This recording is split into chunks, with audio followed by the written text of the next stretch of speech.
नमस्ते, मेरा नाम है कमल जोशी। आज की क्लास में अपन अपना टॉपिक जो है वो ITR से रिलेटेड है। तो देखते हैं अपन ITR को रजिस्टर कैसे करेंगे। अगर आपके पासवर्ड जो है आप भूल चुके हो तो उनको कैसे फॉरगेट करके आप वापस से रजिस्टर करोगे अपने आप को ITR के पोर्टल पे।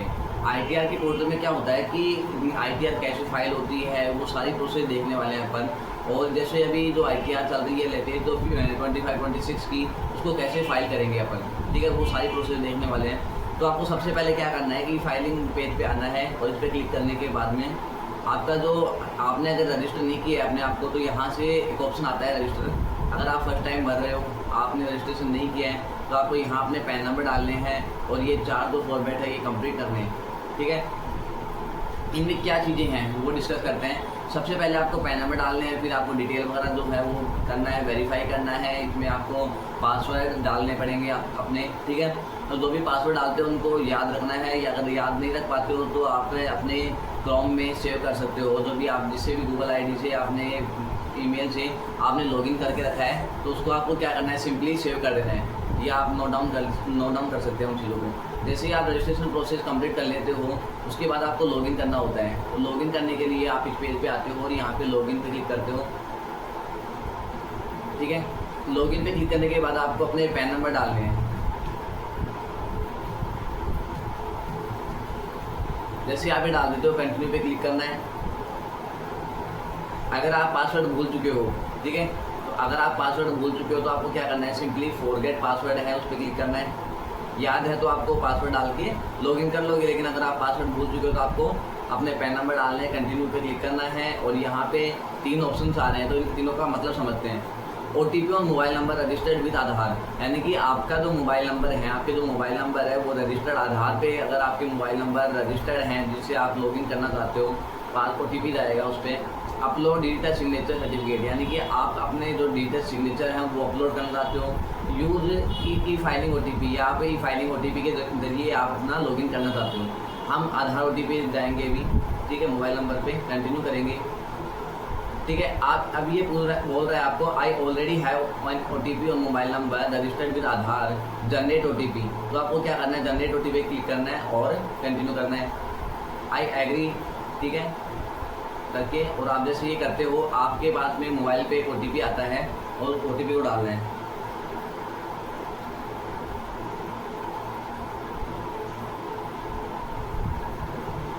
जैसे मेरे पास में अभी OTP आ चुका है और मैं वो डाल रहा हूँ। मैंने अपना OTP डाल दिया और आपको क्या करना है, सिंपली वेरीफाई पे क्लिक कर देना है।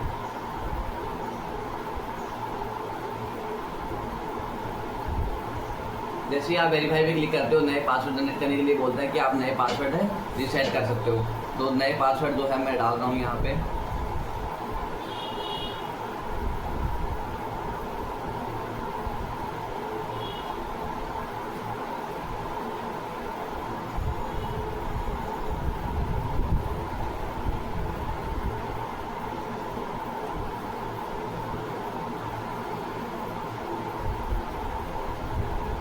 आपको सिंपली यहाँ पे पासवर्ड चेंज कर देने हैं, लिख देना है जो भी आपके पासवर्ड हैं। एक जो आपने ऊपर लिखे हैं वही पासवर्ड होने चाहिए सेम। जैसे आप ये कर देते हो आपको सबमिट पे क्लिक कर देना है और ये क्या आपके पासवर्ड चेंज हो चुके हैं। और मैंने यहाँ पे पासवर्ड को सेव कर दिया है इसमें, ताकि नेक्स्ट टाइम जब मैं लॉगिन करूँ तब ये प्रॉब्लम ना आए मेरे। सिंपल अगेन आपको क्या करना है, आपके पैन नंबर डालने हैं।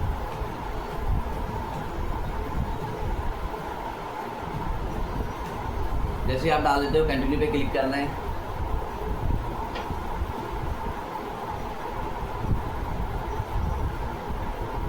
कंटिन्यू पे क्लिक करने के बाद अगेन आपको यहाँ पे आने के बाद पासवर्ड डालने हैं। अगर आपने पासवर्ड सेव कर दिए तो इस पर क्लिक करना है और ये कंटिन्यू पे क्लिक कर देना है, क्लियर है।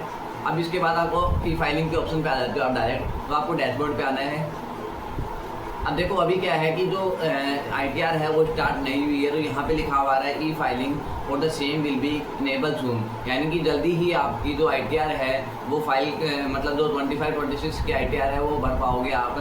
यहाँ पे अभी ये स्टार्ट नहीं हुई है अभी शायद जो पोर्टल है उस पर काम चल रहा है, उस वजह से स्टार्ट नहीं हुई है। नहीं, क्योंकि आपका जो ITR फाइल करने की डेट होती है वो 1 अप्रैल से स्टार्ट होती है और 31 जुलाई तक रहती है। तो इस बीच में आपको ITR फाइल करनी होती है। अगर आप जो ITR फाइल कर रहे हो उसकी अगर किसी गवर्नमेंट वाली सर्विस वाले की ITR होती है तो वो TDS रिटर्न के बाद ही आपको फाइल करनी चाहिए। मैं आपको सजेस्ट करूँगा कि आपको वो ITR जुलाई में ही बननी चाहिए, ताकि आपका जो TDS का अमाउंट है वो जो कटता है सैलरी में से वो आपको पूरा मिल पाए, रिफंड हो पाए। रिफंड करने देखो, रिफंड क्या होता है कि जो TDS होता है, TDS क्या होता है, टैक्स डिडक्शन एट सोर्स, यानी कि आपकी जो इनकम जनरेट होती है वहाँ, तो वहीं से वो TDS कट डिडक्ट हो जाता है। और कटने के बाद में अगर आपको वापस चाहिए तो आपको उसके लिए क्या करना पड़ता है, ITR फाइल करनी पड़ती है। क्लियर है? तो इसके लिए आपको क्या करना पड़ता है कि यहाँ पे ई फाइल वाले ऑप्शन पे जाना है, और अब ITR भरने के लिए फिर आपको क्या करना है, फाइल इनकम टैक्स रिटर्न पे क्लिक करोगे। तो आप जैसे यहाँ पे आओगे तो यहाँ पे आपको अभी 24-25 आ रहा है। जैसे ही वो इनेबल हो जाएगा ITR भरने के लिए, मतलब तैयार हो जाएगा, वहाँ पे मेंशन होने लगेगा, तो यहाँ पे आपको 25-26 देखने को मिलेगा।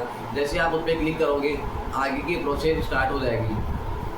तो यहाँ हमने जाना कि आपके जो अगर आप नए ITR हो भर रहे हो आप, तो कैसे फाइल करेंगे। सबसे पहले आपको रजिस्टर करना होता है, देन आपको लॉगिन करना होता है। लॉगिन करने के बाद आपको वो सारी चीज़ें करनी होती है। इसमें वो लोग जैसे ही आप नई ITR के लिए अप्लाई कर देते हो, ITR फाइल करने के लिए रजिस्टर कर लेते हो अपने आप को, तो आपको क्या करना है, एक बैंक अकाउंट को ऐड करना पड़ेगा सबसे पहले, ताकि जो रिफंड होगा वो आपको मिल पाए। ITR बैंक अकाउंट ऐड करने के लिए सिंपल है, यहाँ पे ऐड बैंक का ऑप्शन आ रहा है, इस पर आपको क्लिक करना है और यहाँ पे अपनी बैंक डिटेल डाल के इसको मेंशन कर देना है। जैसे जो भी मेंशन करोगे आप यहाँ पे, जैसे सेविंग अकाउंट है तो सेविंग अकाउंट है, और यहाँ पे होल्डर का जो प्राइमरी है तो प्राइमरी, IFSC कोड है, नॉमिनेट, तो यहाँ पे एक वर्ड आ रहा है nominate this bank account for refund. जैसे आप इसको यस करोगे, ठीक है, और यस करने के बाद में आगे नीचे ऑप्शन ओपन हो जाएंगे। फिर आपको वैलिडेट करना है, OTP जाएगा, देन आपका बैंक ऐड हो जाएगा। कुछ टाइम लेगा आपका बैंक ऐड होने के लिए, लेकिन वो ऐड हो जाता है। ये थी प्रोसेस है, कैसे आप नए रजिस्टर करते हो अपने आप को ITR के लिए। तो कैसे आपको रजिस्टर करना है अपने आप को, फिर लॉगिन करना है, लॉगिन करने के बाद बैंक अकाउंट ऐड करना होता है। ये प्रोसेस आप फॉलो कर लेते हो, उसके बाद आप एलिजिबल हो जाते हो ITR बनने के लिए। अब बात करते हैं पर ITR में इस बार तो जो ITR भरी जाएगी उसका जो अमाउंट रहेगा वो बैक जो आपकी स्लैब रेट थी उसी के आधार पे भर पाओगे। लेकिन नेक्स्ट ईयर जैसे ही आप अभी तो 25-26 फाइल होगी, फिर नेक्स्ट ईयर जो फाइल होगी 26-27, तो उसमें 2026-27 में क्या होगा कि आपका अमाउंट जो बढ़ा दिया गया है, 12 लाख कर दिया गया है, तो वो 12 लाख वाली जो ITR है वो आप नेक्स्ट टाइम भर पाओगे। लेकिन इस वाले में वो एलिजिबल नहीं होगी। ठीक है, तो ध्यान रखना है आपको ITR भरते टाइम पे कि आप बैंक अकाउंट ऐड करें, रजिस्टर करें अपने आप को, लॉगिन ID जो पासवर्ड है वो जनरेट करें। रजिस्टर के दौरान लॉगिन ID पासवर्ड जनरेट हो जाता है। उसी के बाद आपको जब भी आप लॉगिन करते हो तो उसी से आपको लॉगिन करना होता है। अब बात करते हैं अपन, अगर आप जैसे ITR फाइल कर लेते हो तो मतलब आप जो अगर डाउनलोड करना चाहते हो उसे, तो डाउनलोड करने के लिए आपको क्या करना पड़ेगा, फाइल में आना है आपको, जो आपके इनकम टैक्स का फॉर्म्स हैं उसमें जाना है, व्यू फाइल फॉर्म, यानी कि आपने ITR भर दी है तो उस फाइल फॉर्म में आपको आना है, और यहाँ पे वो आपको दिखने लगेगी जो आपने फाइल की है। तो जो ITR आपने फाइल की है वो सब आपको यहाँ पे मिल जाएंगी। ठीक है, तो इसी के साथ अपन मिलते हैं नेक्स्ट वीडियो में और देखते हैं कि कैसे ITR फाइल करते हैं। अगर ये जैसे स्टार्ट हो जाता है पोर्टल ITR में, मैं आपको बताने वाला हूँ कि जो ITR है, तो जैसे आप सैलरी वाले पर्सन हो तो कैसे ITR फाइल करोगे। अगर आप गवर्नमेंट सैलरी में कोई एम्प्लॉय है तो वो कैसे ITR फाइल करेगा, और कोई बिजनेस वाला है तो वो कैसे ITR फाइल करेगा। इनके लिए अलग अलग फॉर्म्स हैं, उन फॉर्म्स के बारे में डिस्कस करेंगे और ITR लाइव फाइल करके देखने वाले हैं। तो बने रहे नेक्स्ट वीडियो तक। और अगर आपने चैनल को लाइक एंड सब्सक्राइब नहीं किया तो लाइक एंड सब्सक्राइब जरूर कर दें।